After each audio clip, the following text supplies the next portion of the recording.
The silence inside the Aurora Central Theater was unnaturally still, the kind of stillness you only hear just before a storm. 2,000 people sat in rows like frozen waves, leaning forward in anticipation, holding their breath for what was about to unfold on that wide, glowing stage. And then a boy stepped into the light. Zayn Musk, 12 years old. His silhouette appeared beneath a piercing spotlight, casting a long shadow across the polished floor. He wasn't dressed like a prodigy or a showman. No gold, no flashy tech. Just a simple navy shirt pattern with constellations, a quiet nod to the galaxy of ideas swirling inside him. Across from him, standing with practiced composure, was Dr. Vivian Hargrove, one of the most decorated scientists the Massachusetts Institute of Technology, MIT, had ever produced. Her reputation spanned continents. A leader in clean energy systems. A woman whose name appeared in textbooks, patents, and scientific journals, and whose presence on stage now seemed to stretch taller than her frame allowed. In 20 years of challenges, she had never once been bested by a student, much less a child. But Zayn wasn't just any child, and she knew it. Though her expression remained serene, her grip on the device in her hands was just a little too tight. It looked like nothing special to the audience. A small, silver instrument, palm-sized, efficient, and sterile. But Zayn's pulse jumped the moment he saw it. He'd seen that device before, not in real life, in sketches, hidden in the back of an old, leather-bound notebook that belonged to his father, buried under papers, dust, and time in the corner of a forgotten shelf. A notebook his father almost never touched and never spoke about. But Zayn had opened it, and once he did, he couldn't stop thinking about it. The original drawings were Messier, hand-sketched, layered with annotations, arrows, and equations in faded pencil. But the concept was unmistakably the same. A revolutionary design, compact, multi-source clean energy generation. Solar, thermal, and vibrational fusion, all stabilized in one portable structure. Only in the notebook, the core of the device wasn't square. It was hexagonal, and there was a phrase scrawled in rushed handwriting near the margin. Square collapses, heat accumulates, hexagon breathes, geometry matters. Zayn had read that line over and over, long before this moment. It sounded like poetry or warning. Now, standing here face to face with Hargrove, watching her hold square version of the very same idea, it hit him with full force. She had it wrong, not just in form, in principle. And somehow, impossibly, she had a design that didn't belong to her. His throat tightened, not because he was afraid of her, but because he knew this wasn't a challenge anymore. This was a theft. The audience remained in suspense. Hargrove offered a polite, calculated nod. She stood behind her podium like a general preparing for a battle she had already won in her mind. Her words were calm, smooth, rehearsed. "Welcome, Zayn." Her voice echoed through the theater, dignified but distant. She didn't ask how he was. She didn't smile. To her, this was routine. Tradition. Another opportunity to demonstrate that children, no matter how bright, lacked the depth to grasp real science. But Zayn didn't flinch. He wasn't here to prove her wrong. He was here to finish something that never got the chance to be completed.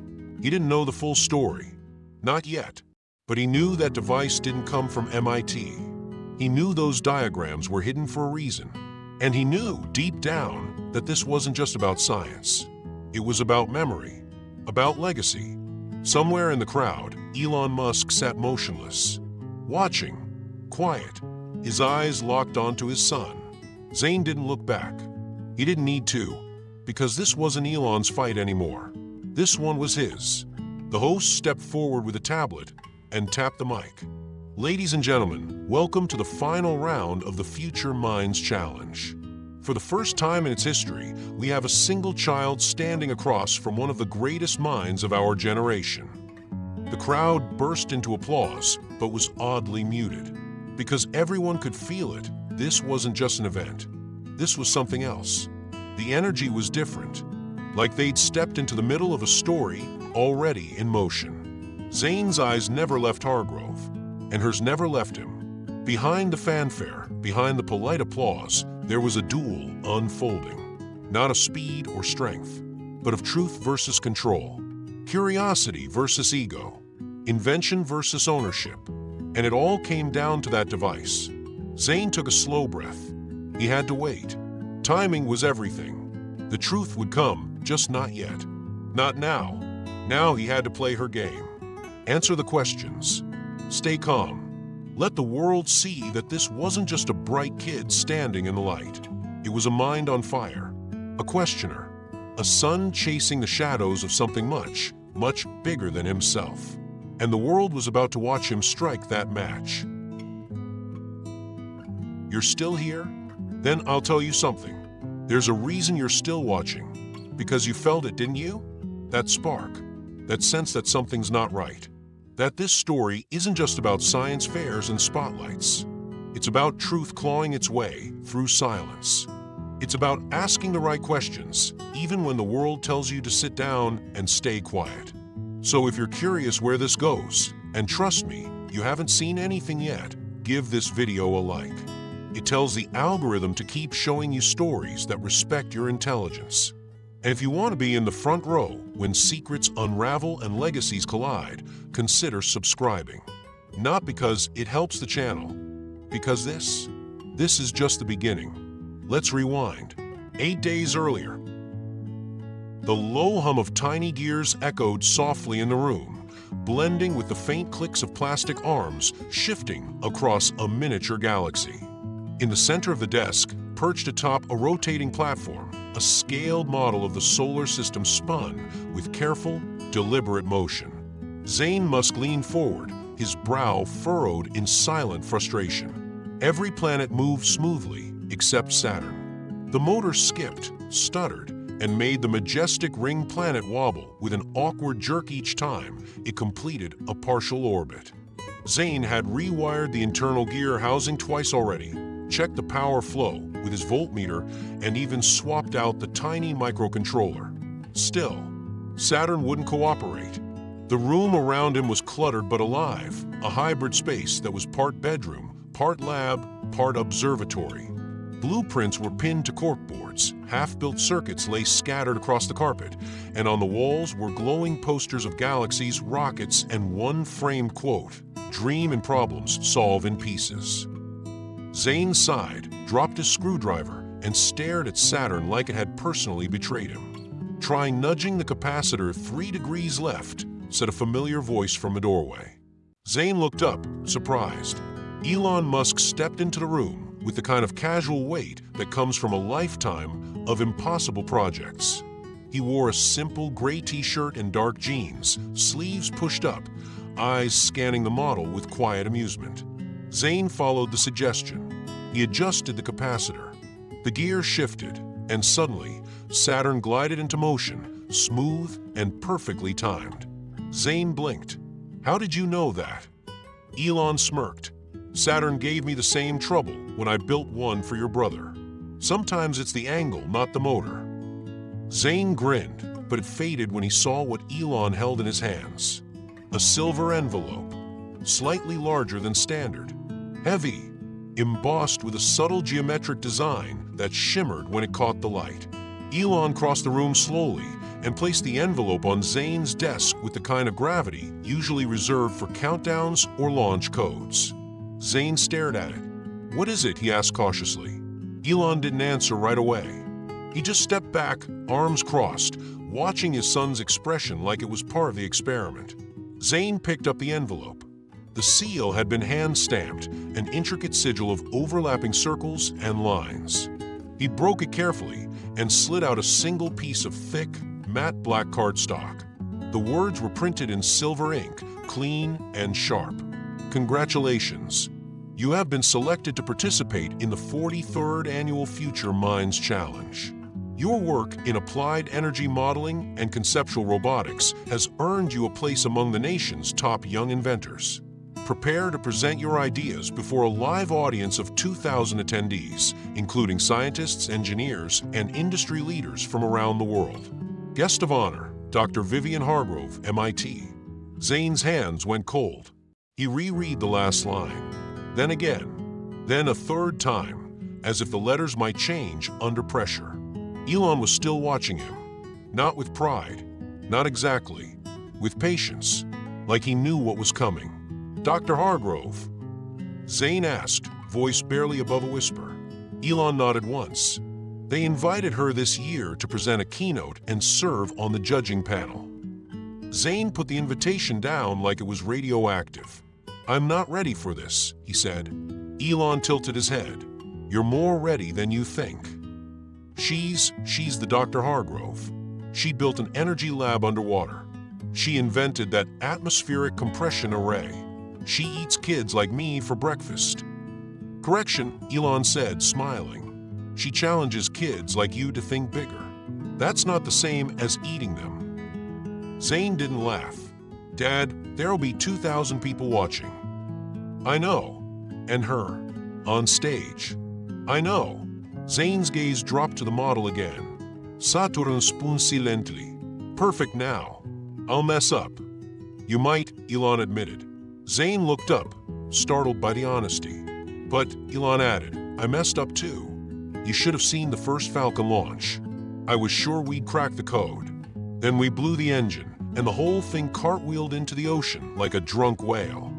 Zayn snorted, despite himself. "The difference," Elon continued, "is that I didn't stop. I learned. I iterated. I launched again. And again. Until it worked." Silence hung between them for a moment. "Then, you don't have to be perfect, Zayn. You just have to be willing." Zayn sat down slowly. "What if I just say no?" Elon leaned against the wall. "Then you say no. It's your call. But if you walk away, do it because you decided it wasn't worth it, not because you were afraid." Zayn looked back at the invitation. The ink shimmered again. Future Minds Challenge. The same event he'd watched on live streams. The one where geniuses like Madison Cho and Kai Ortega had gone head-to-head with world-class thinkers. And lost. And now him? He thought again about the notebook. About the strange diagrams. The unspoken mystery around them. The design that felt unfinished. Like a question left waiting for someone to answer. Zayn took a breath. "I want to go," he said quietly. Elon gave a satisfied nod. "Not big. Just enough." "Then we'll prepare," he said. 8 days. I'll clear some time this week." "And Zayn?" Zayn looked up. "She won't expect you," Elon said, which makes this the perfect moment to surprise her. Zayn smiled, not out of confidence, but from something more dangerous. Resolve. Zayn didn't sleep that night. The invitation lay on his desk like a piece of alien metal, still glowing in his mind long after the lights had gone out. He kept replaying the words. Future Minds Challenge, 2,000 people. Special guest, Dr. Vivian Hargrove, MIT. Every time he closed his eyes, he saw the stage. And on that stage, a spotlight burning hot. A microphone waiting. Hargrove standing tall with her sharp gaze and sharper words. And Zayn's small, frozen voice caught in his throat. He turned over again in bed, kicking the covers off. This wasn't like solving a problem on paper. This wasn't building a robot in his room. This wasn't safe. It was live, public, real. And worse, she'd be there. Hargrove, the scientist he'd only seen from afar, behind podiums and TED Talks. Her voice calm and lethal. Her precision terrifying. She had the ability to make Nobel-winning adults sweat under pressure. What chance did he have? The next morning, Zayn sat at the kitchen table, poking at a bowl of oatmeal as if it might turn into something else if he stared hard enough. Elon was at the stove, flipping pancakes, not from a box, but the homemade kind. Round, fluffy, planetary. A tradition for launch days. Or test days. Or, apparently, existential crisis days. You didn't sleep, Elon said without turning around. Zayn didn't answer. Elon set a plate in front of him. One of the pancakes was shaped like Saturn, rings and all. The other, Mars. Lopsided but intentional. Zayn looked at them blankly. "I can't do this," he said quietly. Elon sat across from him and took a sip of coffee. "Because of the stage." "Because of everything," Zayn muttered. "The people, The questions. Her. Elon nodded slowly. Hargrove. Zayn didn't need to explain. They both knew the name carried weight. Hargrove wasn't just a brilliant mind, she was an institution. A challenge no one had beaten. Zayn had watched hours of footage. Kids like him, smart, curious, bright, had walked up there and walked off with slumped shoulders and stunned faces. "I'm not like them," he said. "I'm not ready." Elon raised an eyebrow. "You built a functioning planetary gear model that self-corrects for orbital drift. At 12. That doesn't mean I can talk about it in front of everyone," Zayn snapped. There was a pause. Then Elon leaned back in his chair, exhaled through his nose, and said, "You know, the first Falcon rocket spun completely out of control?" Zayn blinked. "Wait, really?" "Oh yeah," Elon said. "It looked like a bottle rocket on a sugar high. We launched it, and 10 seconds later it corkscrewed and disintegrated. Everyone said it proved we were amateurs. The media called it a very expensive firework." Zayn tried not to laugh, but broke through his lips anyway. Elon smiled. "But you know what we did after that?" "Cried." "Briefly. Then we went back to the drawing board and launched again." Zayn looked down. The silver envelope was on the table beside his plate. "You think I won't freeze?" he asked. "I think you might," Elon said honestly. "But I also think you'll find your way through it. You've got this spark in you, Zayn.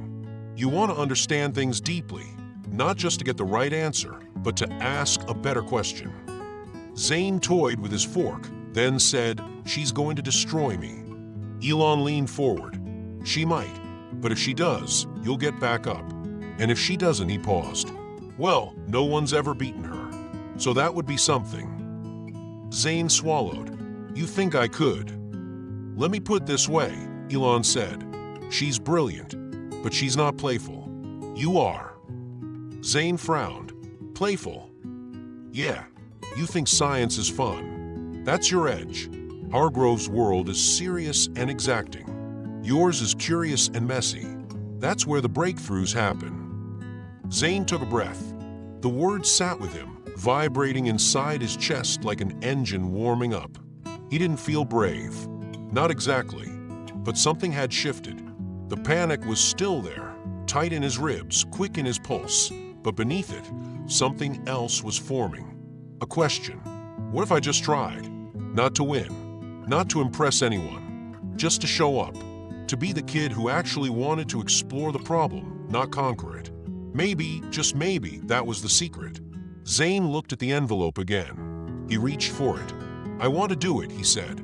Elon didn't react with applause or a high five. He just gave a quiet nod, the kind of approval that didn't need noise to carry weight. "You sure?" "No," Zayn admitted. "But I'm curious what happens if I try." Elon smiled. "That's the spirit." Later that day, Zayn cleared off a section of his desk and opened a new folder on his tablet. He titled it Mission Hargrove. Then, after a pause, he renamed it Science is Fun, Even If I Panic. He smiled at that. He didn't know if he would win. He didn't know if he would freeze. But he did know one thing.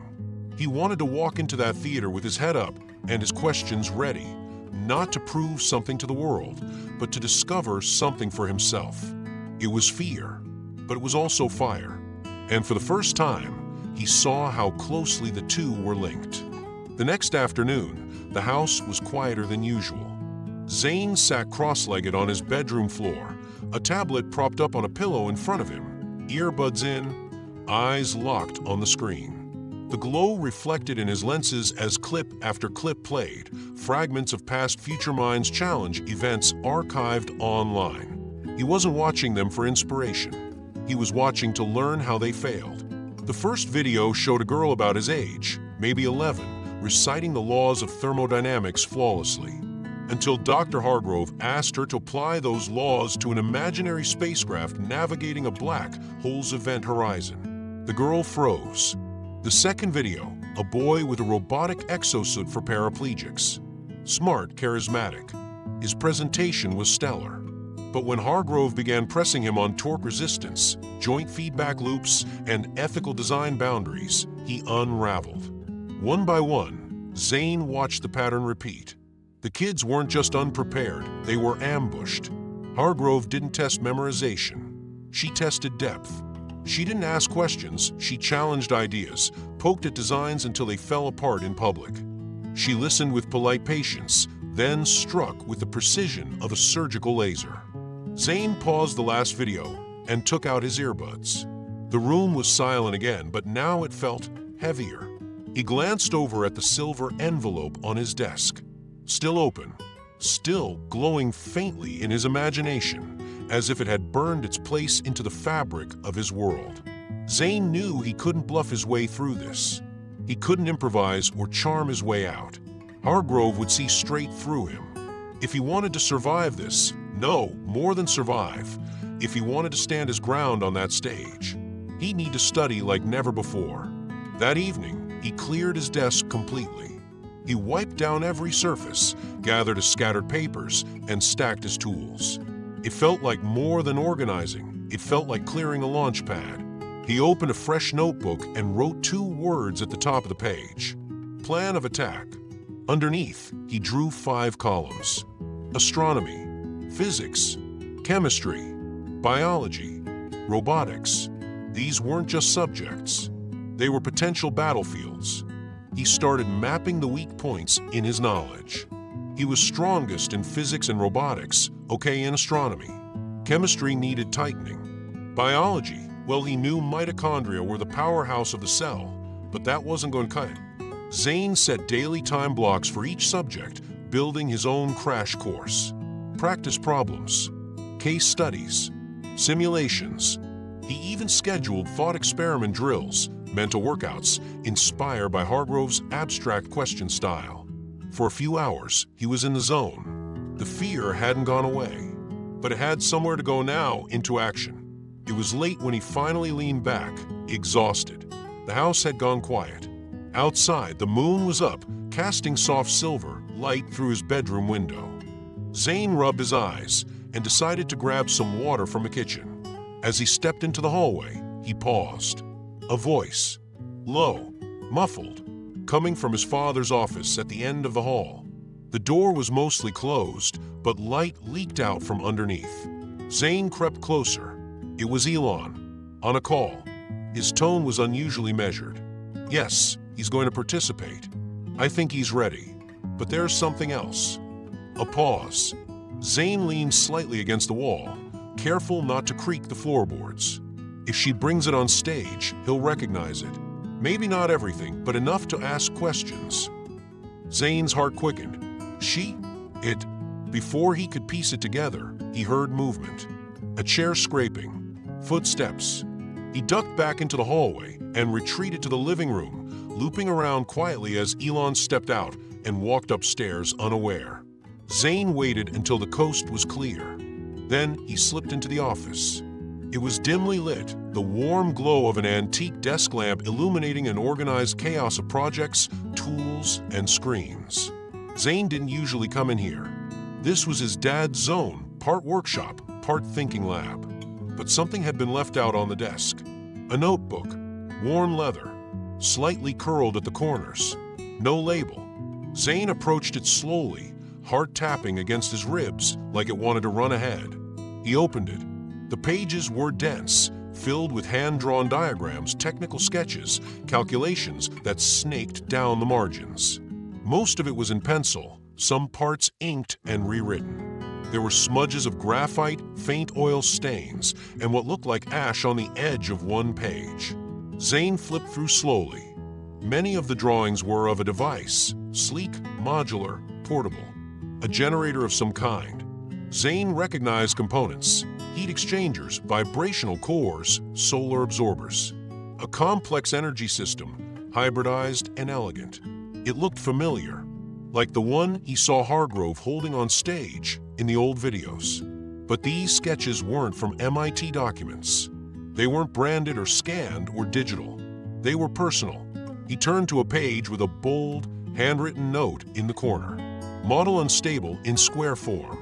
Test hexagonal chamber for better thermal regulation. Zayn's eyes widened. Hexagonal chamber. His fingers brushed the margin of the page, where a symbol had been doodled again and again. a six-sided honeycomb cell. The hive shape. His breath caught in his throat. This wasn't just any notebook. This wasn't theoretical. It was a working prototype journal. Someone had built this before. Maybe not finished it, but come close. And it wasn't Hargrove.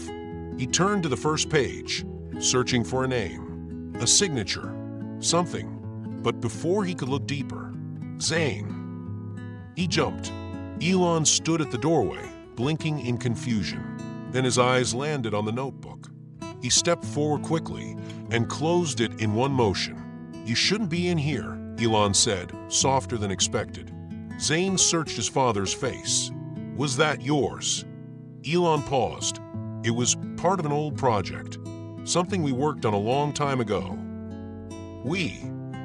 Elon hesitated. "I'll tell you more later.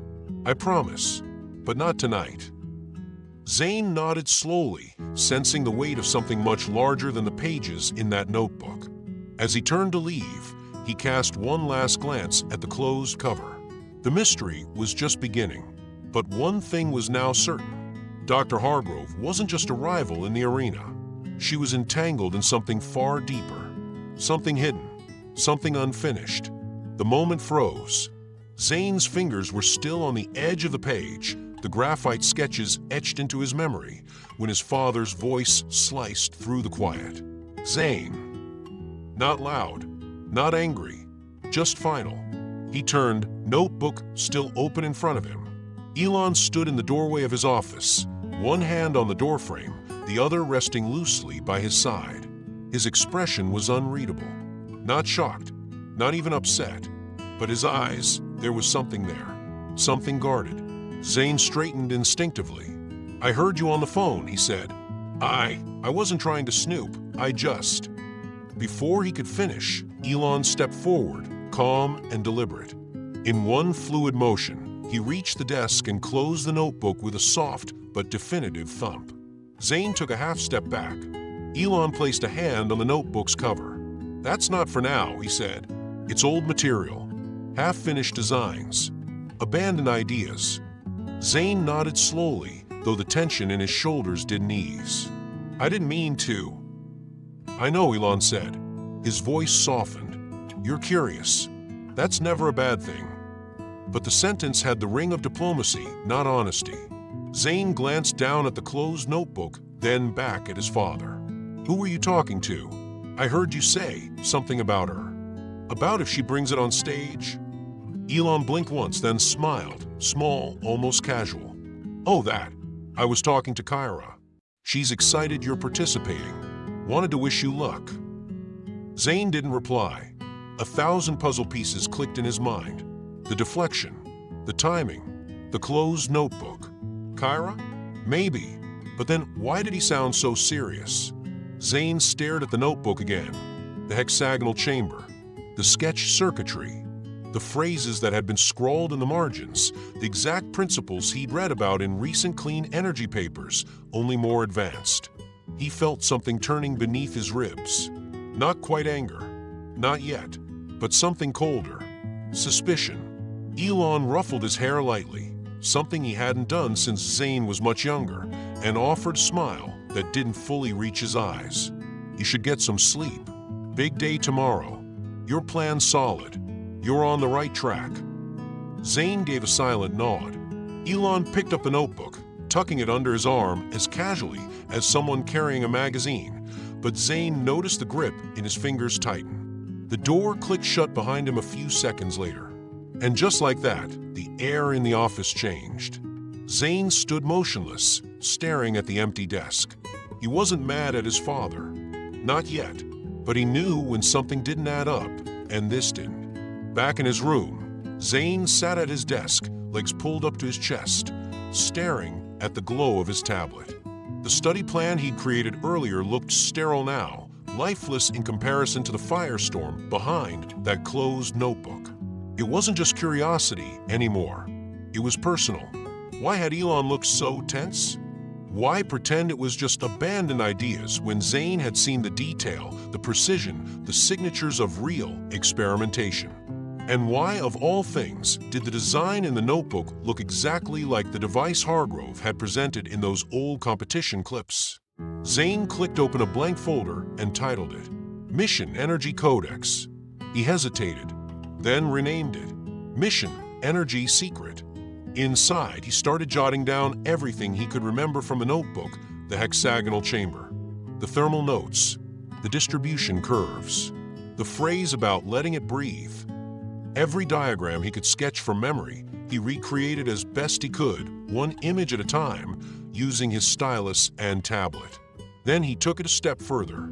He cross-referenced recent MIT white papers published by Dr. Hargrove, pulling quotes, diagrams, and abstracts. He didn't fully understand all of it yet, but he started seeing patterns. Similar geometry, similar language, but not the same structure. Not as clean, not complete. It hit him like a whisper. She'd copied something she didn't fully understand. Zayn leaned back in his chair, staring at the ceiling, trying to calm the buzzing in his mind. His father hadn't told him the truth. Maybe to protect him, maybe to avoid confrontation. But whatever the reason, there were secrets in that notebook. Secrets worth hiding. And if Hargrove had gotten her hands on part of it, or stolen it, somehow, that meant the competition wasn't just a challenge anymore. It was a confrontation, a test with higher stakes than anyone realized. Zayn clenched his jaw.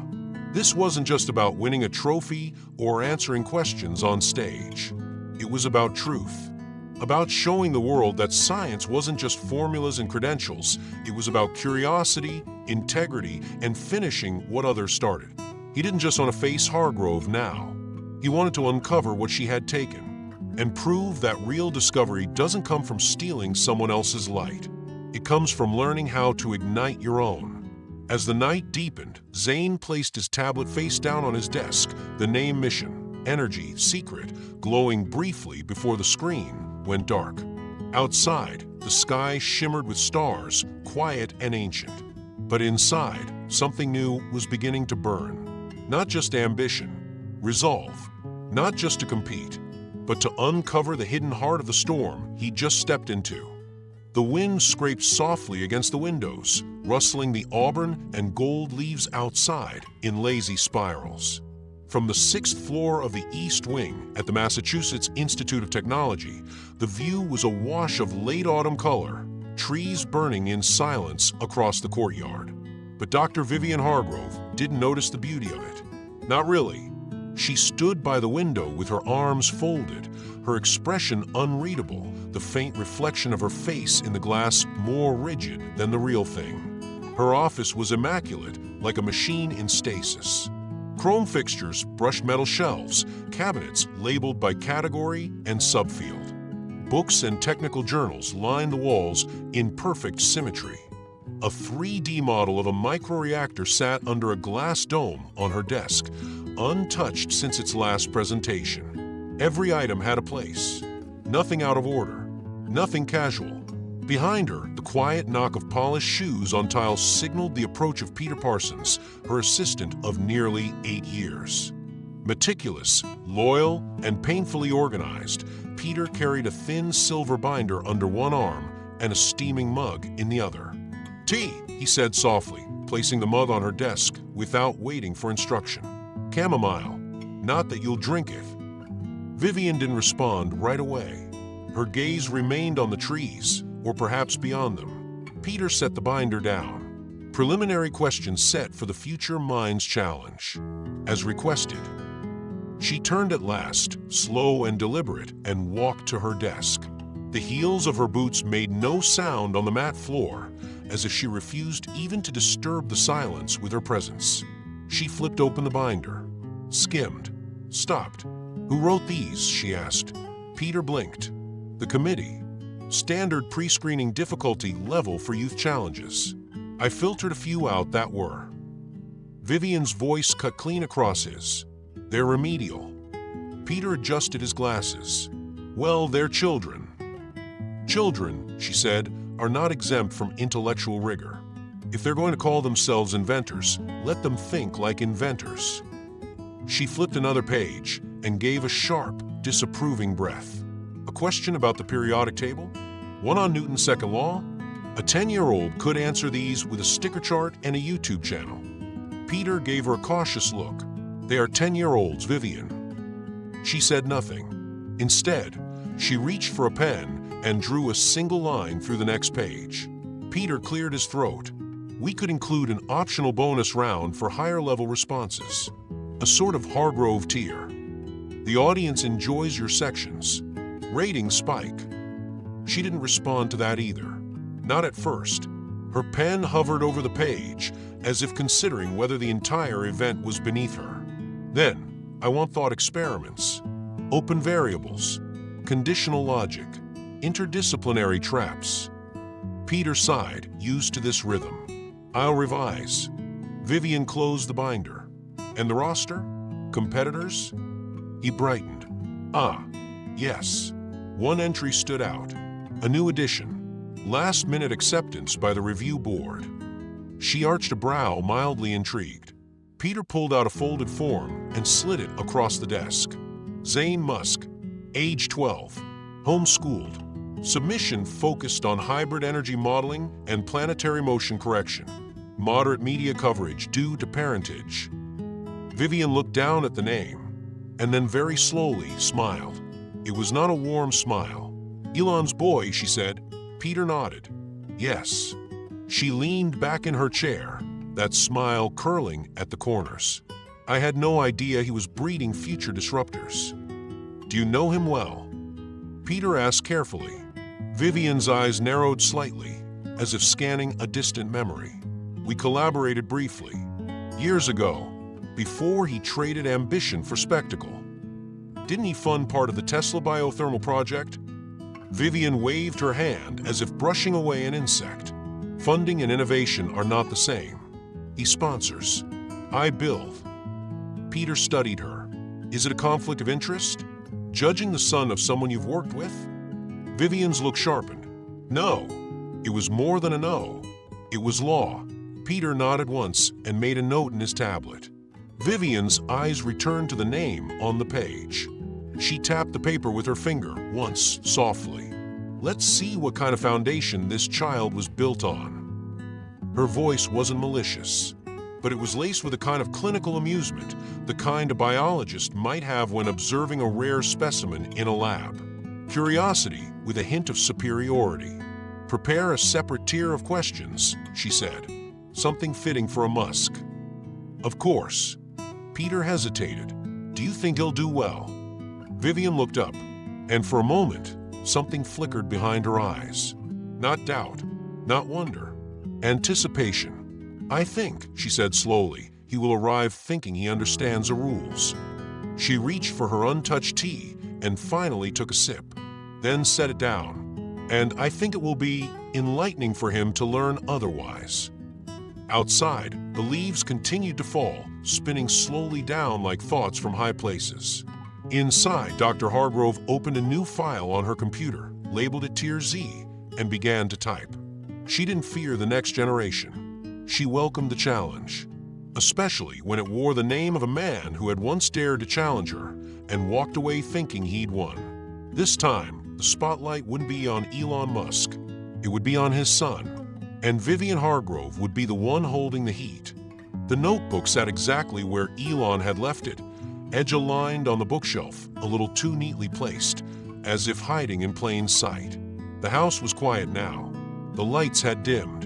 Zayn waited until long after his father's footsteps had faded upstairs before slipping back into the office. He didn't turn on the lights. He didn't need to. The pale glow of his tablet screen was enough. With careful fingers, he opened the notebook to the page burned into his memory, the sketch diagram of the energy device with its honeycomb-like structure. The page crackled slightly as it turned, aged and worn. The pencil lines were confident but chaotic, drawn with the hand of someone who had been chasing a vision faster than they could control it.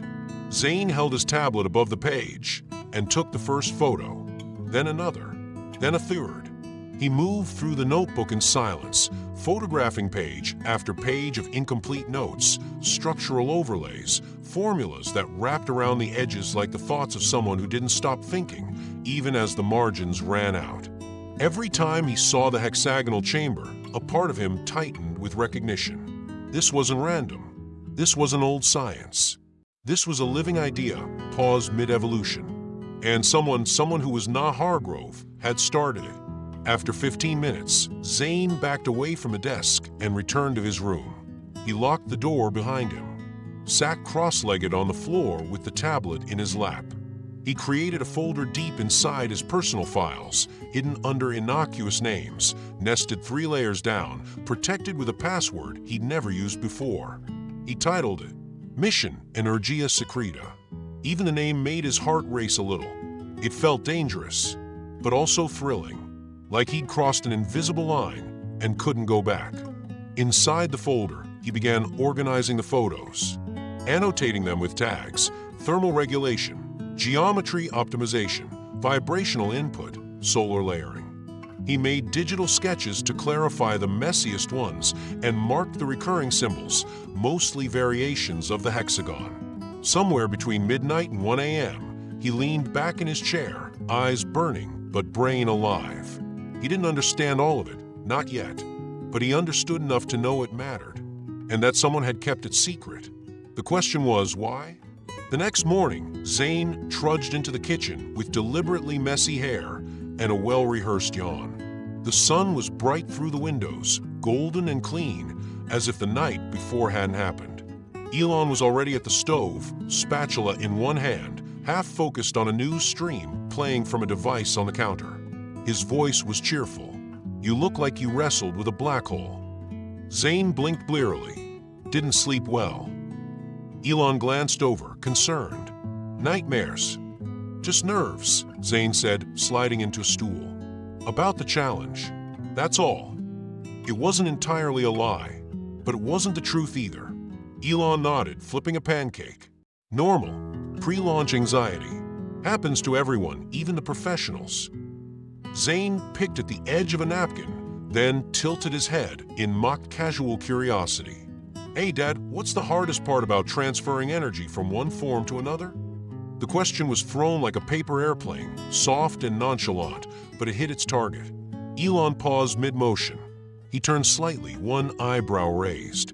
You mean in general? Or in a closed system? Zayn shrugged. Both, I guess. Elon set the spatula down. Well, one of the hardest problems, especially in renewable systems, is controlling heat buildup during the transfer. You can capture a lot of energy, solar, mechanical, whatever, but if you can't regulate how it flows or dissipates, you get inefficiencies. Or worse, system failure. Zayn kept his face neutral, but inside, every word felt like a wire being connected. Heat buildup, inefficiency, system failure.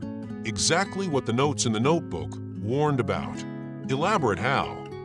Zayn asked, feigning disinterest as he reached for orange juice. Well, Elon continued, warming to the topic. If you take a rigid energy system and force a linear flow through it, especially in compact form factors, heat accumulates in corners, junctions. Geometry plays a big role. That's why circular and hexagonal systems are more efficient in energy distribution. Nature figured that out a long time ago. Bees knew before we did. Zayn nearly dropped his glass. He remembered the page. The hand-sketched hexagon with one phrase scrawled underneath. Hive geometry breathes. Square suffocates. He swallowed. So, in theory, hexagonal chamber could help solve thermal problems in a multi-input energy system? Elon gave him a puzzled look.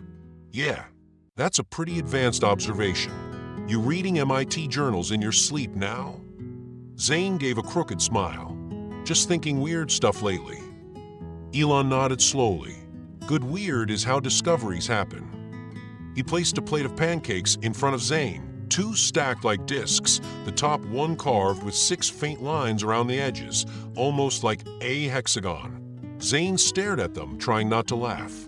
The universe was mocking him, or maybe guiding him. He wasn't sure which. After breakfast, Zayn slipped back to his room and pulled up the folder again. Mission Energia Secreta. He expanded one of the photos, zooming in on a sequence of overlapping diagrams, one showing a square configuration, the next a hexagonal variant. In the margin, almost faded, were 3 words: incomplete without resonance. Zayn didn't know what that meant yet, but he knew this. Hargrove's version of the device was square. He'd seen it in the videos. He'd studied its frame. That meant she didn't finish it. And if she didn't finish it, maybe she didn't understand it. Zayn leaned back, staring at the ceiling. What had started as a science fair had become something entirely different. A puzzle, a legacy, and maybe, just maybe, a chance to finish what someone else had only begun. The morning sun filtered through the blinds in soft bands of gold and silver, striping Zayn's desk and the scattered contents of his room like quiet reminders that time was moving. He sat hunched over his tablet, eyes fixed on a photo he'd looked at least a dozen times by now, a page from the secret notebook. The drawing was simple but precise, a small energy chamber outlined in pencil. Around it, looping notes scrawled in sharp cursive, one of them now circled in red from Zayn's stylus. Change shape from square to hexagon. He hadn't noticed that line before, maybe because the first time he was too overwhelmed by the density of the information. Or maybe, just maybe, he hadn't been ready to understand what it meant. Now it was clear, and it changed everything. This wasn't just a design suggestion, it was a correction. A hidden footnote, a whisper across time from the original mind behind the project, whoever that was, signaling that the square prototype was flawed. The same square design he'd seen Hargrove holding. The same one from the stage videos. She didn't change it. She either ignored this note or never saw it. Zayn's pulse quickened, a silent mix of alarm and exhilaration. He wasn't just learning from this notebook. He was seeing further than someone who had built a career on what was incomplete. That meant maybe he could finish it. He took a long breath and closed the folder on his tablet, locking away the diagrams and his own annotations inside the hidden folder Mission Energia Secreta. Then he looked across his room toward the corner shelf where his corrected model of the solar system rotated in slow, hypnotic grace. Saturn, the planet that had stubbornly glitched before, now moved smoothly along its path. The gear fix Elon had helped with was still holding. Its iconic rings spun in perfect harmony. Zayn watched it, and something clicked into place in his chest. A kind of symmetry between that model and the mystery he was unraveling. Systems, movement, balance. Every gear, every shape, every choice mattered. Sometimes even one small adjustment, like changing a square to a hexagon, could shift everything. Downstairs, Elon was already waiting by the door, keys in hand, coat slung over one shoulder. He was dressed in a clean black zip-up jacket, dark jeans, and that relaxed, slightly sleepy calm he always wore on important days, like launches or announcements. Like now. "Ready?" he asked, watching Zayn descend the stairs 2 at a time. Zayn nodded, though his stomach gave a quiet protest. Elon reached into his coat pocket. "I almost forgot here." He pulled out a small, flat box, no bigger than his palm, and handed it to Zayn. It was made of black velvet, the kind that felt like it had been kept safe for a long time. Zayn opened it. Inside was a pin, a small metallic brooch shaped like a rocket mid-ascent, flames curling beneath it in stylized curves. It was old but not worn. Sleek, silver with faint blue inlays. It shimmered in the light like something alive. Zayn looked up, eyes wide. "This is from the..." "It's been to space," Elon said with a nod. "Falcon 9, third mission." It was attached to the control panel as a symbol. The engineers called it our lucky engine pin. Zayn held it like it might break. "Why are you giving it to me?" "Because it's your launch day." Elon crouched slightly to meet his eye level. "And because you're already braver than you think." Zayn swallowed hard. His chest felt tight, but not from fear this time, from gravity. From weight. This wasn't just a lucky charm. It was a torch. A handoff. One that came without pressure, but full of meaning. He pinned it gently to the collar of his shirt. "Thanks," he said softly. Don't lose it, Elon warned with a smile, or I'll have to send a retrieval drone. Zayn laughed, and just like that, some of the tension in his shoulders eased. The drive to the theater was quiet at first. Morning traffic was light. The city felt still, as if it too were holding its breath for what was to come. Zayn sat in the passenger seat, hands folded, eyes fixed on the buildings sliding by. His pin caught the sunlight every so often, flickering like a signal beacon. The weight of the day started to return, the size of the crowd, the looming presence of Hargrove, the possibility of freezing, failing, forgetting his words. His fingers curled slightly. Elon noticed. He didn't look away from the road when he spoke. You're thinking about all of it at once, aren't you? Zayn didn't answer. He didn't need to. Elon reached out and tapped the steering wheel once, as if pointing to an invisible control panel. Break it down, he said. One part at a time. That's how you design. That's how you launch. Zayn looked over. Elon continued, his voice calm. The whole thing seems big because you're carrying it all in your head at once. Don't. Just carry the first piece. What's the first piece? Zayn asked. Walking on stage. Zayn gave a slow half-smile. And then, breathing. They drove a little farther in silence. Then Elon added, after that, let the mission take care of itself. They turned onto the final stretch of road. In the distance, the Aurora Central Theater began to appear through the windshield, tall, elegant, its glass facade catching the morning light like a prism. Banners waved out front with the Future Minds Challenge logo. Zayn saw cameras being set up, groups of students filtering in through the side entrance, and a long line of park shuttles. His heartbeat quickened again. But this time, he remembered, just the first piece. He could handle that. He reached up and touched the rocket pin on his shirt. It was cool under his fingers, but steady, like it had always known the way through turbulence. The Aurora Central Theater stood like a monument of glass and steel, gleaming in the morning light. Its sharp edges and sweeping curves looked more like a launch facility than a venue for a youth science event, fitting, perhaps, for the child of a man who launched rockets.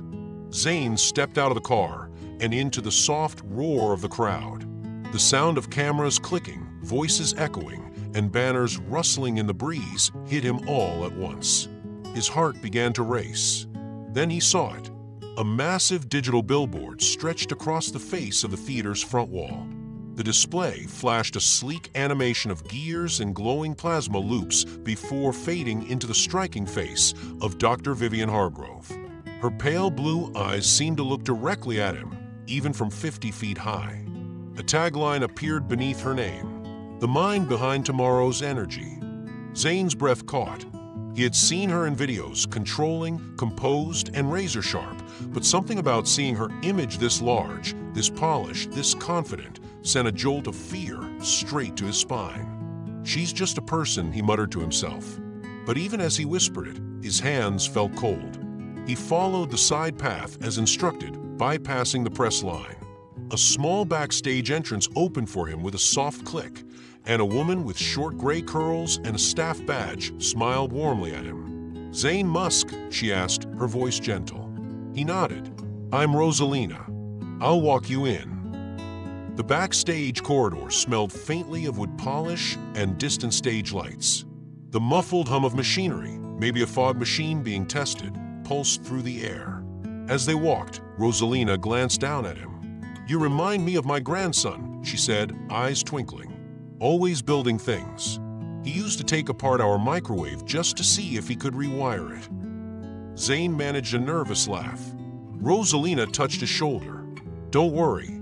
You're exactly where you're supposed to be." They reached a backstage lounge, bright with overhead LEDs, folding chairs, and a long snack table no one seemed to be touching. There were 4 other kids scattered around, each standing apart in that way that said, "I'm pretending I'm not nervous." Zayn took a breath and stepped inside. The first to approach him was a girl with a confident posture and a streak of turquoise in her ponytail. "You're Zayn," she said. "From California, right?" "Yeah. You?" he replied. "Madison Cho, Colorado. I build high-altitude drones." I've already been to 2 nationals. She said it matter-of-factly, not bragging, just establishing facts. Before he could answer, a taller boy wandered over. He had thick, curly brown hair and a sly grin that seemed permanently fixed to his face. Leo Everett, Texas. Robotics and quantum game theory. He looked Zayn over. So, does your dad just, give you rocket parts for Christmas? Zayn blinked. Before he could respond, a third voice cut in, gentle but firm. That's kind of a rude question. A girl with a halo of springy braids stepped beside Zayn, arms crossed, eyes steady. Asterisk, Jada Whitman. Atlanta. I build autonomous water purifying bots. Just placed second in the Southeast Regional. She smiled at Zayn. Nice to meet you. Thanks, Zayn said, giving her a grateful look. I'm into clean energy systems. Cool, Jada said. Finally, someone who's not just here to flex. Madison chuckled. Leo shrugged, unfazed.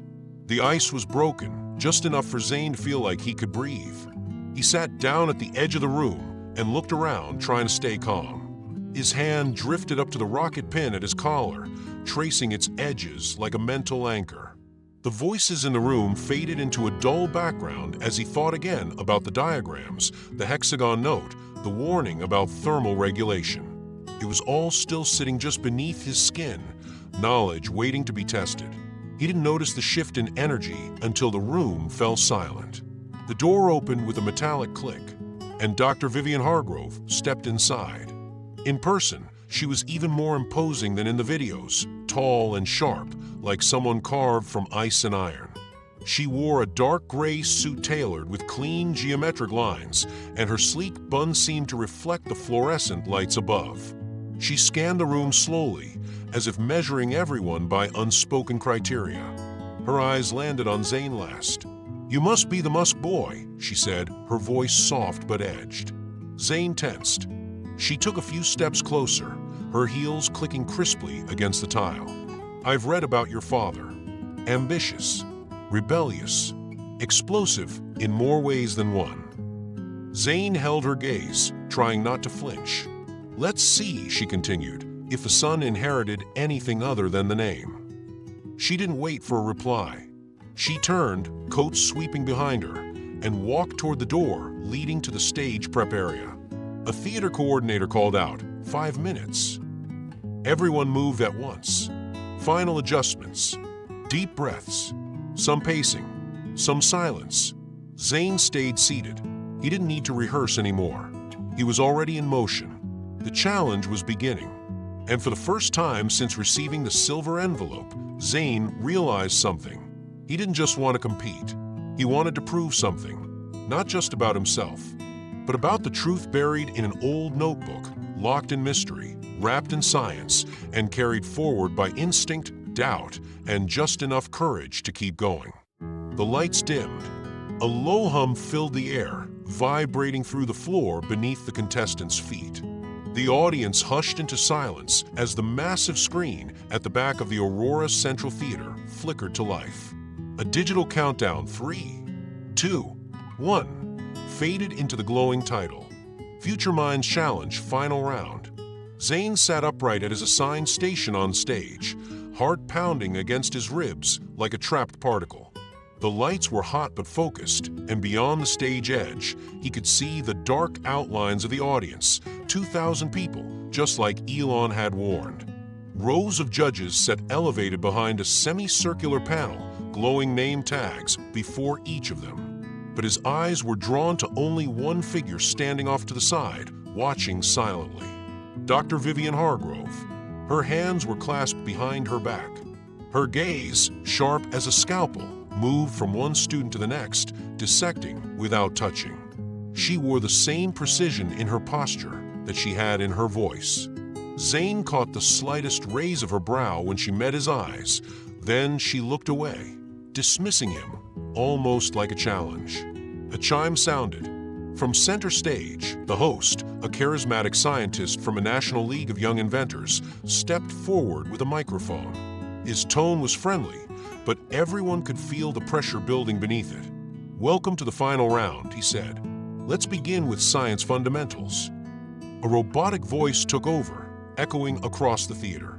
Question 1, biology. What is the primary role of ribosomes in a cell? Easy, Zayn thought. He tapped his screen. Protein synthesis.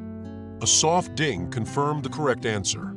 Across the row, he could see the others relaxed. This was a warm-up. Everyone had answered correctly. Question 2, chemistry. In a redox reaction, what is being reduced? Alan, a pale, quiet kid with big glasses and a robotic owl pen, typed quickly. So did Leo and Jada. Zayn thought, reduced means it gains electrons. He typed, the substance gaining electrons. Another ding. Then the voice shifted. Question 3, physics. A closed system contains a gas undergoing isothermal expansion. What happens to its internal energy? Zayn's heart skipped. He remembered this from one of Elon's offhand explanations. Isothermal means temperature stays the same. In that case, internal energy doesn't change. He typed, it remains constant. Ding. So far, so good. The screen above the stage began to display a leaderboard. Zayn, Jada, Alan, Leo, all still in the running. Then came Question 4, advanced chemistry. Explain the key difference between nuclear fusion and nuclear fission. Madison shifted uncomfortably beside him. She tapped her pen against her lip, uncertain. Zayn didn't hesitate. He typed, fusion combines atomic nuclei to form a heavier nucleus, releasing energy. Fission splits a heavy nucleus into lighter nuclei, also releasing energy. Ding. He glanced sideways. Madison had frozen, then submitted an answer. A red light appeared above her name. A low buzz echoed. The host's voice turned solemn. I'm sorry, Madison Cho. That is incorrect. Thank you for your incredible work in the earlier rounds. A spotlight dimmed. Madison gave a stiff nod, then stood and left the stage. Zayn felt a tightness in his chest. She was sharp. She had been confident. And now she was out. The mood shifted. This was no warm-up anymore. The next question came fast. Question 5, Earth science. What gas is primarily responsible for trapping heat in Earth's atmosphere? Carbon dioxide, Zayn typed. Ding. Jada answered. Ding. Alan. Ding. Leo hesitated, then answered. Ding. Still 4 left. Zayn was starting to sweat, not from heat, but from the narrowing space between success and failure. The silence between each question grew longer, not because the time changed, but because the stakes were rising with every breath. Then, question 6, thermodynamics, which law explains why no engine can be 100% efficient. Zayn smiled to himself. He'd read about this just 2 days ago while reviewing old diagrams from a notebook. He typed, the second law of thermodynamics. Ding. Next to him, Alan answered with confidence. Ding. Leo was chewing his lip, thinking. Then, with a visible shrug, he typed, Ding. But it was Jada who caught his attention. She answered without hesitation, calm and focused. Ding. Still in the game. The host stepped forward again, his tone a notch more serious now. We have our final 4, Zayn Musk, Jada Whitman, Alan Tran, Leo Everett. From this point on, the questions will become more advanced, and each mistake could be your last. Lights narrowed. Zayn sat up straighter, every sense sharpened. His hands hovered over the touch screen. Not trembling, but not steady either. It was like being in the eye of a storm, the calm space where thought moved faster than fear. Across the stage, Jada gave him the smallest nod. Not quite a smile. More like, we're in this together for now. He returned the gesture. Then the robotic voice spoke again. Question 7, biology. Which enzyme is responsible for unzipping the DNA helix during replication? He knew this. Helicase. Ding. As the round progressed, the lights above them dimmed just a touch further, as if narrowing the world to only the questions, the answers, and the rising tide of expectation. Somewhere in the darkness beyond the stage, Zayn imagined Elon watching. Maybe with fingers crossed. Maybe not. Elon didn't believe in luck, after all. He believed in preparation, precision, adaptation. And now, Zayn was inside that moment, no longer a kid watching others perform, but a name glowing on screen. 1 of 4.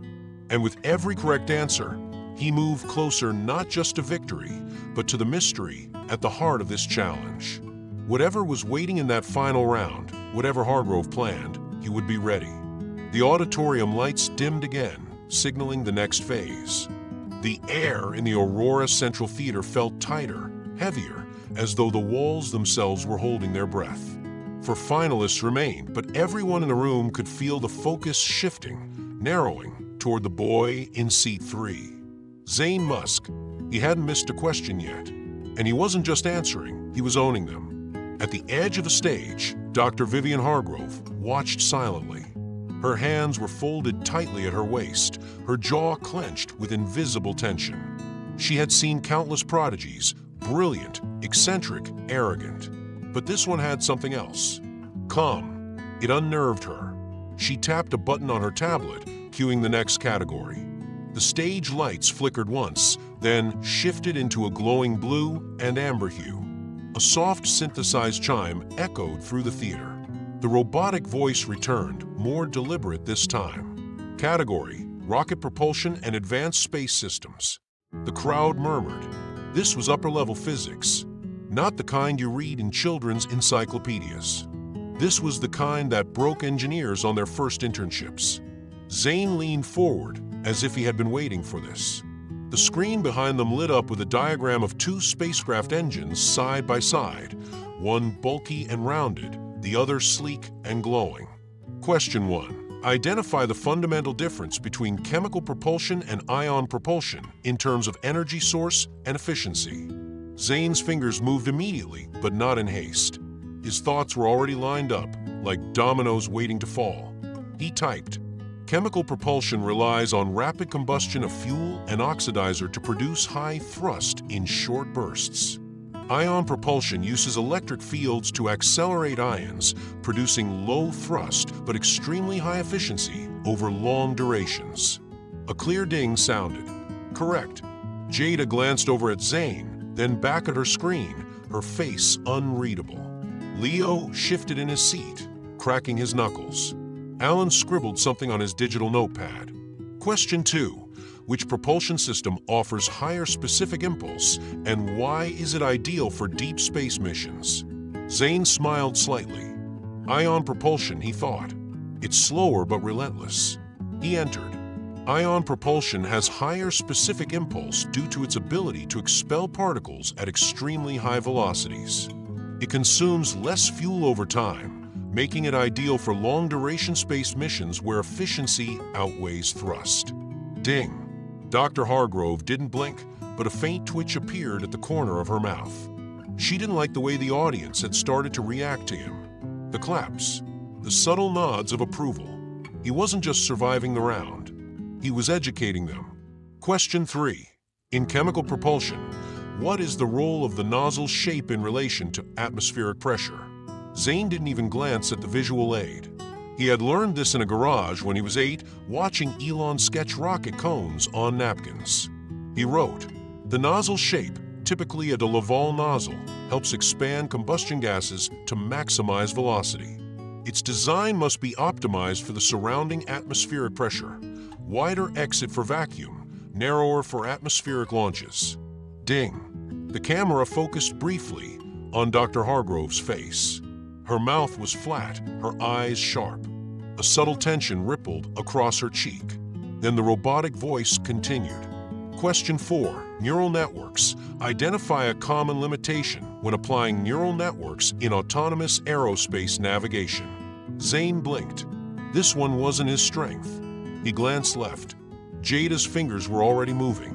Her domain. Zayn typed slowly, cautious. He wasn't sure if his answer was complete. Neural networks require large datasets and may struggle with real-time adaptation in unfamiliar scenarios without sufficient training.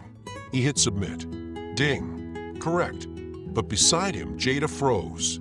Her expression crumpled, not in panic, but confusion. She bit her lip, backspaced quickly, then retyped. Seconds passed. Then, buzz. The red light above her name glowed like a scar across the leaderboard. The host stepped forward, his voice measured. "I'm sorry, Jada Whitman. That answer was incorrect. Thank you for your remarkable performance." Jada stood slowly. She didn't cry. She didn't frown. She walked past Zayn and gave him a faint, respectful nod before exiting the stage. He wanted to say something. "You deserve to stay." But the words didn't come. Now there were three: Alan, Leo, Zayn. And suddenly, all eyes returned to the boy with the rocket pin on his collar. In the wings, Dr. Hargrove stepped forward slightly, her heels clicking with clinical precision. She didn't take over the questions, that would be improper, but she made sure her silhouette was visible. A reminder to Zayn that this wasn't over. He was encroaching on her territory, and she wasn't finished. But Zayn wasn't looking at her. He was staring at the final question of the round, already calculating the answer. Not because he wanted to win, but because he was beginning to understand something. This competition wasn't just about showing what he knew. It was about uncovering what had been hidden. And every question answered brought him closer to the truth.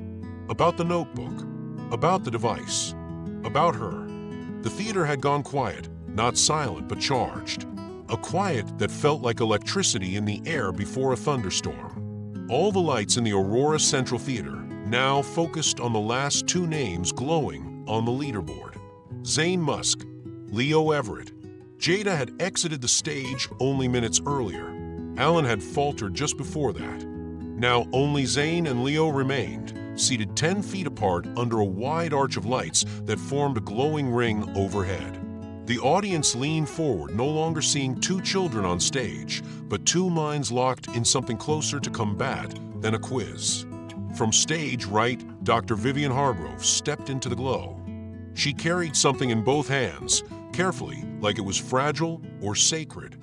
A device. It gleamed under the light, metallic, compact, shaped like a box no bigger than a basketball, but with intricate ridges and heat fins. Transparent panels revealed internal coils, solar cells, and a miniature plasma core slowly pulsing. Zayn's breath caught in his throat. He had seen this before, in diagrams, in sketches, in a notebook half hidden in Elon's study. The same cooling fins, the same structural core. Hargrove set the device on a pedestal between the two contestants and turned to face the audience. "This," she announced, "is a prototype for a clean energy generator, a compact hybrid system designed to harness solar, thermal, and vibrational energy in one unit. Until now, it has never been fully understood. Today, you will analyze it." She paused, her icy gaze sweeping between Zayn and Leo. "We will now proceed to the final challenge." A new interface lit up on their screens, schematics of the device, rotating in 3D, with sections labeled and magnified: energy intake, thermal regulation, power conversion, output efficiency. Question 1: Fusion energy. What are the primary challenges of achieving sustained hydrogen-boron fusion in a compact reactor? Leo barely blinked. He began typing fast, confident, assertive. Zayn hesitated for a moment.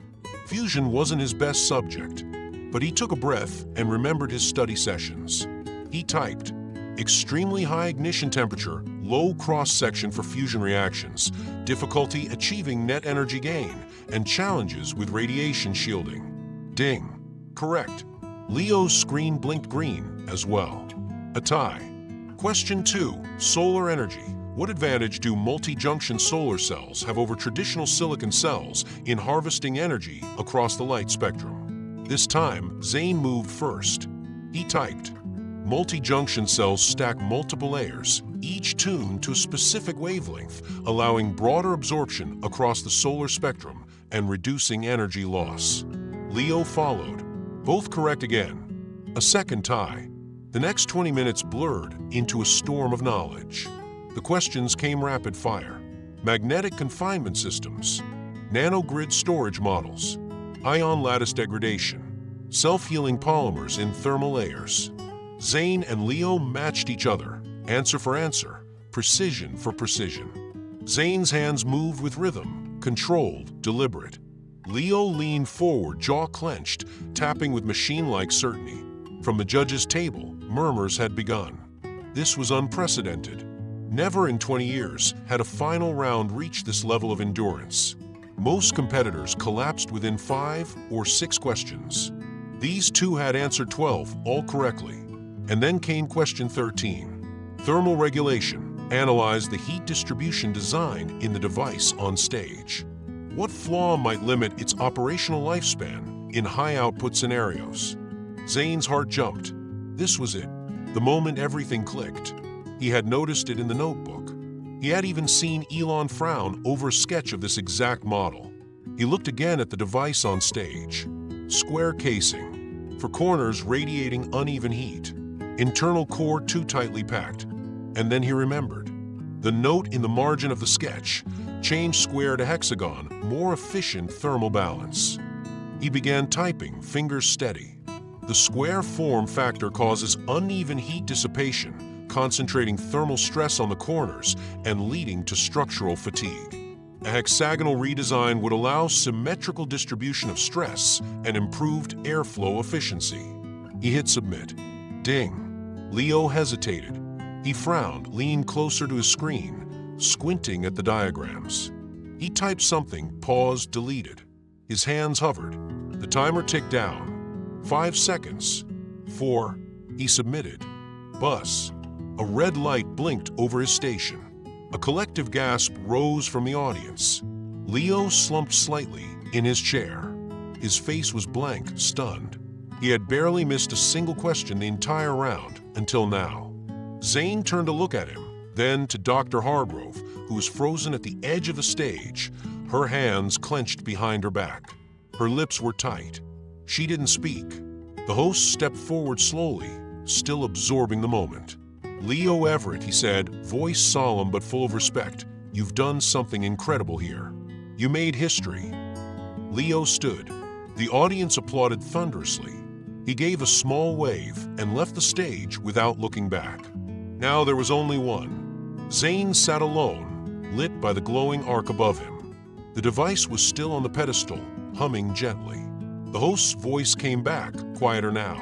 Zayn Musk, you are the last one standing.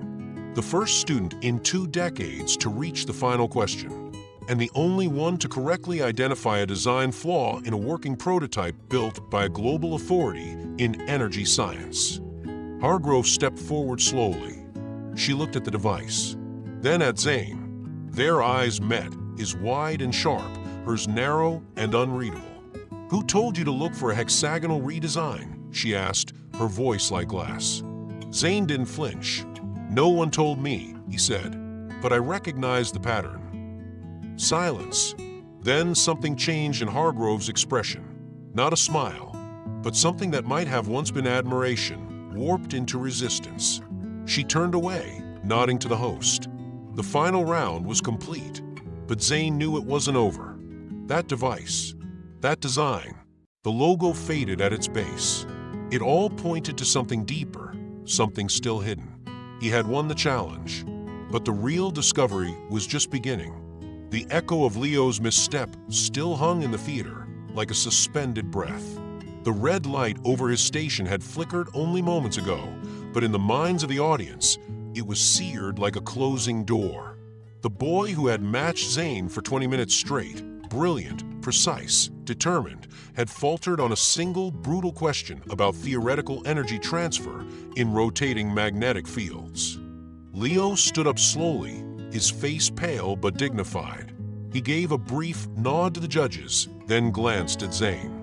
No bitterness, just the quiet, tired recognition of one scientist to another. And then he was gone. For the first time in 2 decades, the stage held a single child, Zayn Musk, age 12, eyes gleaming beneath the stage lights.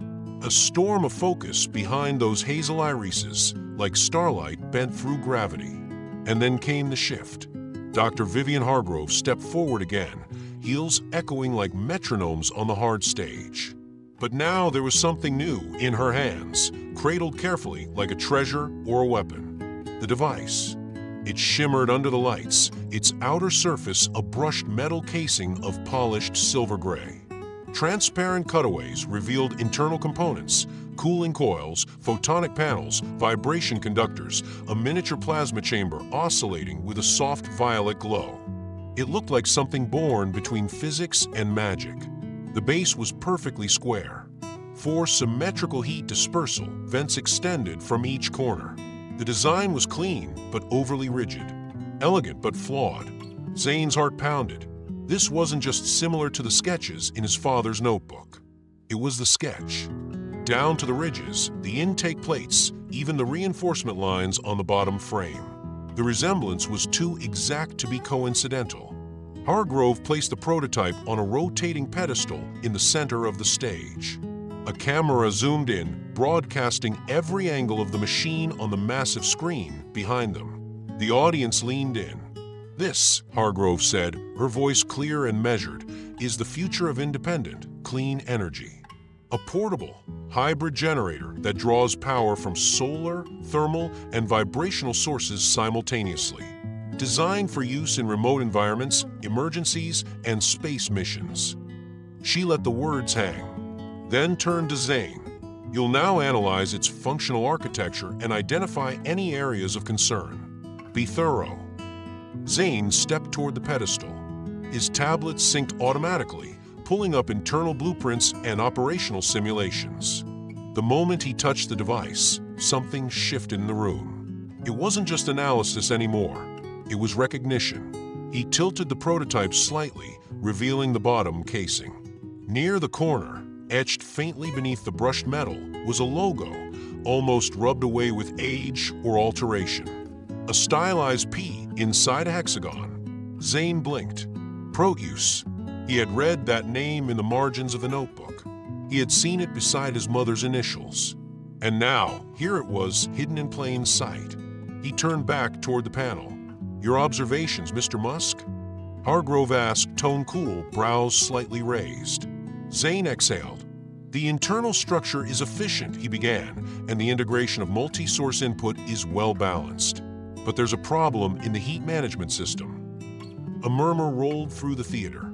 Hargrove tilted her head as if humoring him. "Elaborate." Zayn gestured to the square casing. "The current layout creates uneven heat concentration, especially at the corners where the cooling vents are placed. Under high-output conditions, those junctions would become thermal choke points. It risks overheating and reducing the generator's operational lifespan." Hargrove's lips parted slightly, the faintest flicker of surprise. But Zayn wasn't finished. "I'd suggest redesigning the casing," he said. "Change it from a square to a hexagon. It allows for more symmetrical stress distribution, better air circulation, and reduces concentrated hotspots. Plus," he added, "it mimics naturally efficient systems like a honeycomb or carbon lattice." The room went still. Hargrove didn't respond immediately. Her fingers tightened behind her back. A flicker of something unreadable passed over her face. Not quite fear, not quite awe. She stepped forward, examined the prototype again, as if seeing it for the first time. "And you arrived at that conclusion, how?" she asked, her voice lower. Zayn met her eyes, steady. "Observation and patterns. Geometry doesn't lie." For a long moment, she stared at him. The woman who had humiliated dozens of young minds over the years now stood before a child, one she'd expected to crush, and found herself caught in silence. She turned slowly toward the audience. "He is correct," she said. The crowd gasped. "The device does suffer from thermal imbalance. The square design was a compromise, my compromise. One I believe sufficient." Her voice was steady, but her eyes weren't. Zayn watched her carefully. There was more behind that voice. He could feel it. Her admission was a shield, strategic, selective. But it couldn't cover everything. He turned once more to the prototype and gently touched the corner of the logo. Proteus, his mother's dream. Someone had stolen it, altered it, claimed it, and now, without knowing it, Vivian Hargrove had brought it back to him. This wasn't just a competition anymore. This was history being corrected. And Zayn wasn't just a finalist. He was the heir to an unfinished mission. For a full 10 seconds, the stage stood still, as if the entire auditorium were holding its breath. Zayn Musk took one final glance at the glowing generator. The device continued its soft hum, lights pulsing in slow, stable rhythm, a square prototype now exposed for the fragile design it truly was. His words still echoed in the silence, "Change the shape from square to hexagon." Then he turned back to the audience and lifted his voice again, not as a student, but as someone taking a stance. You can find hexagons in nature, in beehives, carbon atoms, basalt columns, even snowflakes, Zayn said, his voice calm but resonant. They're not just beautiful, they're functional. A hexagon covers more surface with less material. It distributes stress better. It cools more evenly. Nature already solved the problem, we just needed to listen. A murmur stirred in the crowd. The scientific panel behind the judges' table leaned in. Some began to nod. Dr. Vivian Hargrove didn't move. Her arms were still crossed, but her fingers had curled slightly inward, pressing into the fabric of her blazer. Then at last she spoke. "Mr. Musk," she said, her voice cooler than before, "you are correct. The thermal load modeling confirms your hypothesis. A hexagonal design would indeed yield better heat dispersion and structural integrity." There was a pause. "Which is why," she continued, "you have won." The crowd erupted. Applause thundered through the theater, breaking the air like a dam bursting. Zayn's chest lifted with a sharp breath, not from arrogance, but from disbelief. The moment he had feared and dreamed of had arrived. He had bested the legendary Vivian Hargrove. But something didn't feel right. As he turned back to the generator, his eyes were drawn, almost magnetically, to a tiny marking at the base of the device. It was faint, partly sanded away, perhaps even intentionally obscured. But it was there, a hexagon. Inside it, a faded stylized P. He froze. That wasn't part of Hargrove's design. That was from his father's notebook. From her notebook. The one Elon Musk kept hidden for years. The one Zayn had photographed in secret. And now, it sat in full view of thousands, mistaken as someone else's invention. The applause faded, replaced by the whirring of camera drones and shifting spotlights as an interviewer stepped onto the stage. "Zayn Musk, congratulations," the woman said, holding a mic toward him. "You've done something no other participant has accomplished in 20 years. How does it feel to defeat one of the greatest scientific minds of our time?" Zayn blinked. His voice caught in his throat. He looked at Hargrove. She smiled, not warmly, but tightly, cautiously. Then Zayn spoke. "I'm honored," he said, "but I'm not sure this victory is really mine." The room stilled again. The interviewer hesitated. "What do you mean?" Zayn stepped closer to the prototype, crouching next to the base. He pointed to the symbol. The camera feed magnified the corner of the device and projected it onto the big screen behind them. The audience saw it too. "This isn't Dr. Hargrove's original invention," he said slowly. "This is part of a project called Prouse, and it didn't start here." Hargrove's eyes narrowed. Zayn stood up straight. "I've seen this before, in an old engineering notebook, a private one. It belonged to my mother, Susan Musk. She worked on this prototype years ago, and Dr. Hargrove worked with her." A wave of gasps rolled across the auditorium. Hargrove took a slow step forward. "You're mistaken," she said quietly, but her voice lacked conviction. "No," Zayn replied, steady now. "This device isn't just similar to hers, it is hers. Down to the same core structure, the same layer design. The only difference is that you kept it in a square. And when that failed, you brought it here and hoped no one would notice." Journalists began to rise from their seats. Cameras panned to Hargrove. One of the judges leaned into the mic. "Dr. Hargrove, can you respond to this?" Hargrove looked pale under the stage lights. Her icy eyes flashed, not with anger, but with fear. She opened her mouth, then closed it again. Zayn didn't stop. "I'm not saying I built this. I didn't. I just saw the truth, and I said it. And the truth is, this wasn't lost. It was taken." The entire theater shifted. The applause had turned into murmuring, speculation, phones snapping photos, live streams exploding with activity. Vivian Hargrove finally stepped back from the spotlight. She looked at Zayn for a long time, searching his face, for weakness, for doubt, maybe even for a lie she could still escape through. But there was none. Her voice, when it came, was low. "Your mother was brilliant," she said. "She had insights most never reach, but the project stalled. She passed. The notes were available. I completed the work." Zayn didn't look away. "But you didn't complete it. You compromised it. Until today." Another silence. And then, from the edge of the audience, a new figure walked forward. Elon Musk. His face was calm, but his eyes were burning. He held the original notebook, the one Zayn had only glimpsed days ago, and lifted it above his head. "I believe the public deserves to see the truth," Elon said, projecting his voice. "The original Proteus designs, created by Zayn Musk, are here.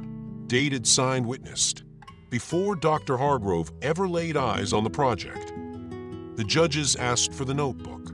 Cameras clicked like a storm. Zayn stepped back as Elon approached and put a gentle hand on his son's shoulder. "I'm sorry it had to come out like this," he murmured. Zayn shook his head. "I'm not." For the first time, Hargrove's posture broke. Her shoulders slumped. She turned to the audience, to the press, and then to Zayn. "I underestimated you," she said, her voice thin. "And I disrespected the truth." Zayn stood quietly, not triumphant, just resolved. Because sometimes winning wasn't about trophies or applause. It was about restoring what was lost. And telling the truth, even when it was inconvenient. Even when it meant standing alone. Or standing for the very first time where someone else was never allowed to. The storm of press flashes and murmuring disbelief still echoed faintly through the halls of the Aurora Central Theater as Zayn followed his father down a dim corridor, away from the crowd, away from the cameras, and into a quieter place, a backstage dressing room, now empty of its performers. Elon Musk closed the door behind them. The silence settled like dust. He didn't speak at first. Instead, he walked slowly to a folding chair near the mirror and lowered himself into it with the weight of someone who had just put down a burden carried for far too long. Zayn stood in the center of the room, his fingers still trembling slightly from the adrenaline. But wasn't nerves anymore. It was something else, something deeper. He could feel it forming behind his ribs. A question that had waited for years without knowing it was there. "You said the notebook belonged to someone," Zayn said finally. "Someone important." Elon looked up. His eyes weren't calculating or guarded like they sometimes were when the press asked him about rockets or controversies. They were simply human, tired and vulnerable. "Yes," he said, "it was your mother's." Zayn didn't move. Elon leaned forward, elbows on his knees. Her name was Susan Helena Musk. She was brilliant, quietly brilliant. She didn't care for the spotlight, didn't chase headlines. She just wanted to solve problems. Real ones. The kind that affect people who don't have power grids, who live off candles and diesel generators. Zayn's heart kicked against his chest. "Why didn't you ever tell me about her work?" Elon hesitated, then ran a hand across his face. "Because for a long time, I couldn't even say her name without breaking." The confession landed heavily. "I kept that notebook because I wasn't ready to let go. But the truth is, I've been holding it back from the world and from you." Zayn stepped forward. "She worked on Proteus." Elon nodded. "She started it." He pulled the notebook from a messenger bag he had slung under the chair and laid it on the table between them. It looked older now, worn, pages curled at the corners. Some stained with coffee, others smudged with pencil and ink.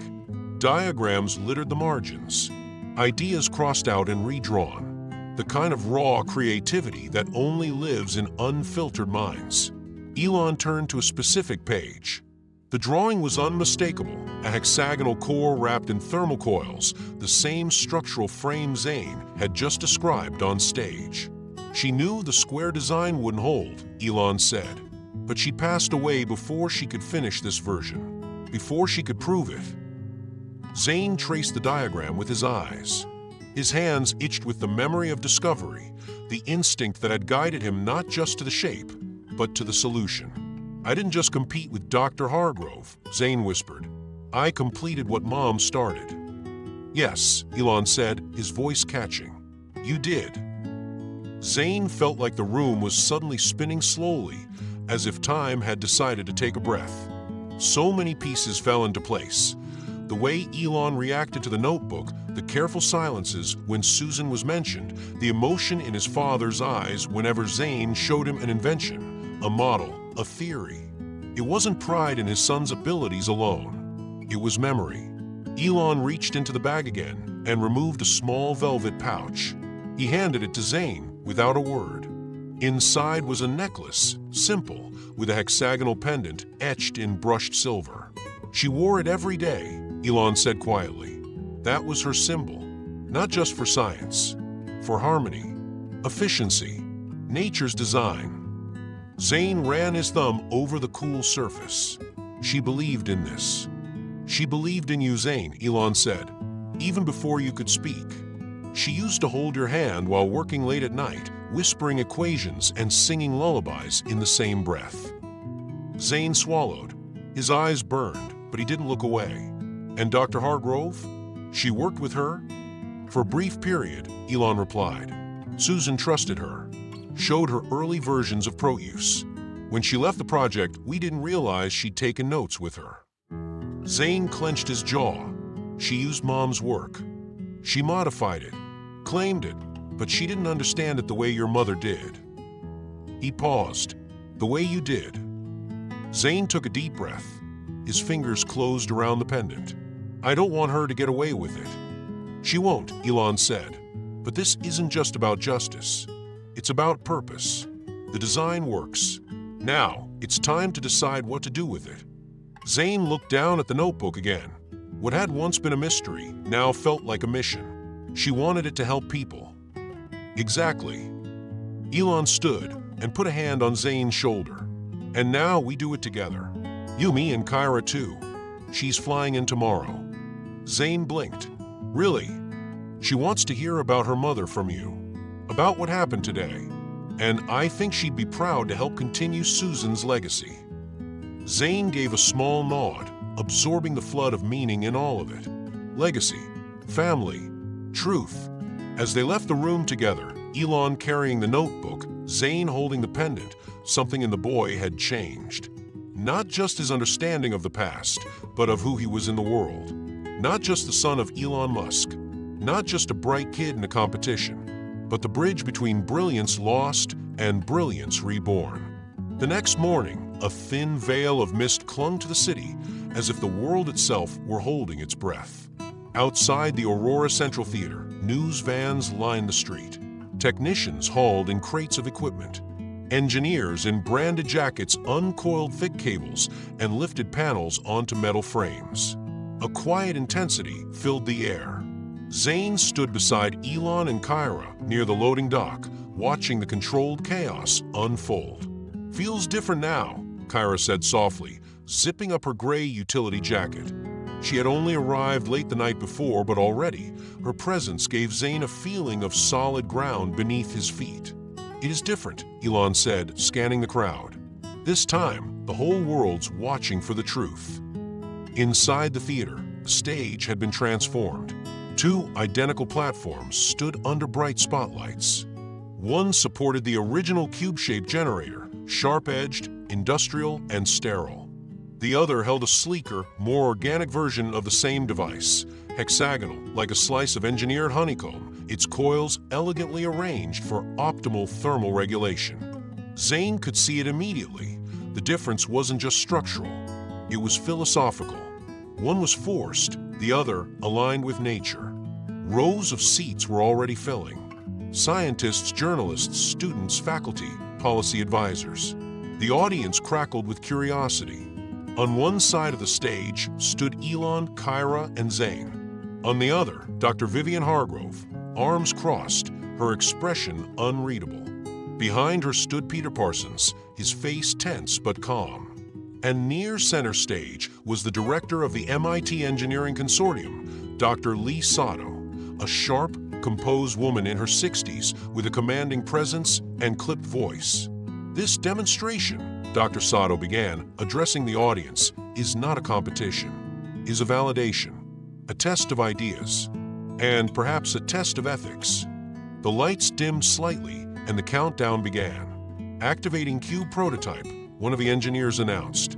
Initiating in 3, 2, 1. A low hum filled the room. The cube-shaped generator came to life, glowing faintly, its internal coils pulsing with absorbed energy. At first, it held steady. But then, as predicted, the outer casing began to ripple with heat. Thin wisps of smoke escaped from the edges. Sensors beeped. A warning light blinked red. Core temperature rising, an engineer called. Surface instability at 20%. Dr. Hargrove's jaw tightened. She said nothing. Now came the second demonstration. Activating hexagonal prototype, the tech said, voice more confident this time. The generator purred to life. Its six-sided structure shimmered faintly as light refracted along the sloped panels. Data appeared on the screen above the stage. Internal temperature stable. Output efficiency, 97.4%. The difference was immediate and definitive. No heat distortion, no alarms, only stability. A ripple of murmurs spread through the theater, followed by tentative applause. The screen continued displaying real-time data. The proof was public, unavoidable. Zayn looked across the stage. Hargrove's eyes hadn't moved from a hexagon. Dr. Sato stepped forward again, her voice calm but razor-sharp. Dr. Hargrove, you are invited to make a statement. There was a beat of silence. Then Hargrove, ever the image of composure, stepped toward the microphone. Her voice, when it came, was even and deliberate. I will not deny what is now undeniable, she said. The hexagonal design functions as intended, elegantly, efficiently. And it was not my idea. A breath caught in Zayn's chest. Hargrove continued. Years ago, while consulting briefly for a private project, I was shown concept sketches of a similar generator. I took liberties. I believed I could complete it better in my own way. I believed incorrectly. Another pause. The original design, she said, turning slightly toward Zayn and Elon, was the work of a scientist named Susan Helena Musk. I should have credited her. I should have remembered her. I failed to do so. And in doing that, I failed my field. There was no applause, only stillness, a kind of reverent silence that filled the space between arrogance and atonement. Dr. Sato nodded once, then addressed the room. A formal investigation will be opened by the Ethics Committee at MIT, effective immediately. Hargrove didn't argue. She simply lowered her eyes, the weight of her decisions finally catching up to her in public view. Zayn felt something twist inside him. Not victory, not even relief. Something more like release. He stepped forward, past the edge of the spotlight, and stood beside the hexagonal device. His voice, though quiet, rang through the room. This design wasn't just science, he said. It was my mom's dream. She believed energy should be free, clean, and beautiful. She wanted to build something that could help people who had nothing. Zayn looked at the rows of faces watching him, then at the camera lenses recording everything. I only changed the shape. She made the heart. This time, the applause came slowly, but it built, honest and resonant. Elon stepped beside him, placing a hand gently on his shoulder. Kyra joined a second later, holding up the silver hexagonal pendant Susan once wore. A symbol, now reborn in full light. The world had seen the truth. And for the first time, Susan Musk's work, once hidden in the pages of a forgotten notebook, had stepped fully into the future. 6 months later, the air was crisp and thin atop the hills of northern Chile. The village of Canto Alto, remote, humble, and nestled among dry, sun-bleached terrain, had never known consistent electricity. Until now, a modest crowd had gathered near the central square, where a sleek, silver device stood at the heart of a circular stone platform. Its structure gleamed under the early afternoon sun, hexagonal in design, elegant yet rugged, resilient enough to withstand the elements and humble enough to blend with its surroundings. At its center pulsed a soft, amber light, like the quiet heartbeat of something alive. Zayn Musk stood a few feet away, watching every motion of the engineers with quiet intensity. His hazel eyes, now a little more confident, followed the final calibration being completed by Peter Parsons. Wires clicked into place. A final diagnostic bar turned green. Kyra nodded at her younger brother. Elon smiled silently from the sidelines. "Ready, Zayn?" Peter asked. Zayn took a breath. "Let's light it up." With a simple tap on a rugged touchscreen tablet, the Proteus node hummed to life. First came the glow, a steady pulse that radiated from the core and spread into 6 branching arms, each connected to underground conduits that had been carefully laid over the last few days. Then came the sound, a low, crystalline resonance, like a note from a tuning fork meeting the Earth's own frequency. And then the light. One by one, the lights in the village sparked to life. The clinic's overhead lamps, the schoolhouse's learning tablets, street posts that had never shone before. Children gasped, pointing at fans spinning for the first time. A woman stood by her kitchen, smiling as her refrigerator vibrated softly into operation.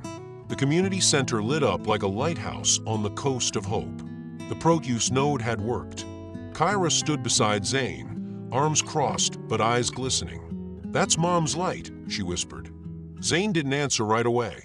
He just looked at the core, remembering the moment backstage when he saw the old device, the square casing, the heat it couldn't handle, and the note in the caderno. Change from square to hexagon.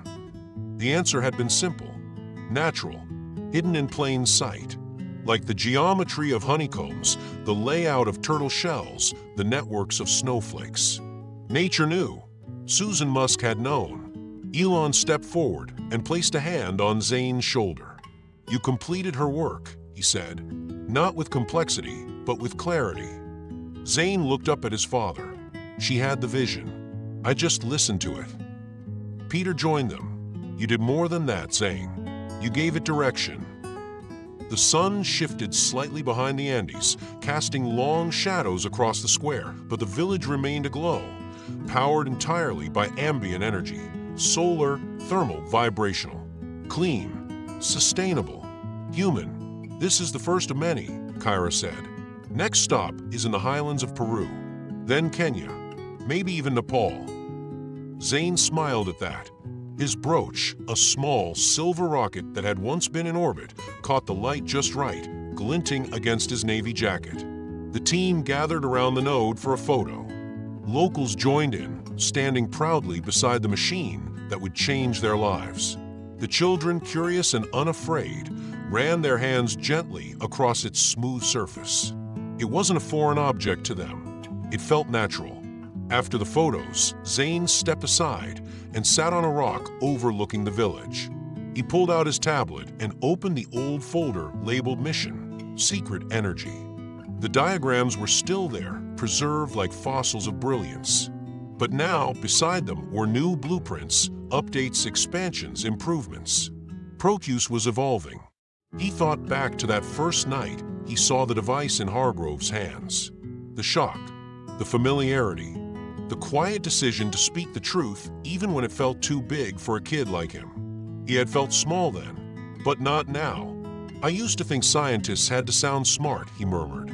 "Turns out you just need to be brave enough to ask a better question." Kyra sat beside him. "You know what's weird?" "What?" "Every time I look at that hexagon, I hear her voice. Not her words, just her certainty." Zayn nodded, "Like she's still here." "She is," Kyra said. "Every time we turn one of these on, she's here." They sat in silence for a while, listening to the wind through the hills and the distant laughter of kids playing soccer under the new lights. The glow of the node bathed the square in warmth, not just of energy, but of legacy. In the distance, Elon was speaking with a journalist, explaining the shift from ambition to purpose. Peter was making notes on a clipboard, already thinking ahead to node version 2.1. But Zayn remained still, a quiet part of him reflecting on everything that had brought them here. The secret caderno, The challenge stage. The sting of being underestimated. The voice of his mother echoing through diagrams. The hive. The light. The world didn't change because he had all the answers. It changed because he dared to question what was given and believed something better was possible. As the evening settled in, the lights stayed on. The villagers began preparing dinner. Children helped elders navigate their now illuminated paths, and the node stood as a silent sentinel, alive and humming in harmony with the world around it. The hive of science had found its light again, and it began with a boy who chose to tell the truth. Now, dear viewer, it's your turn. Please leave a comment below with a memory this story brought back to you, a spark from your own past, or maybe someone who once believed in you when no one else did. I read every one with care.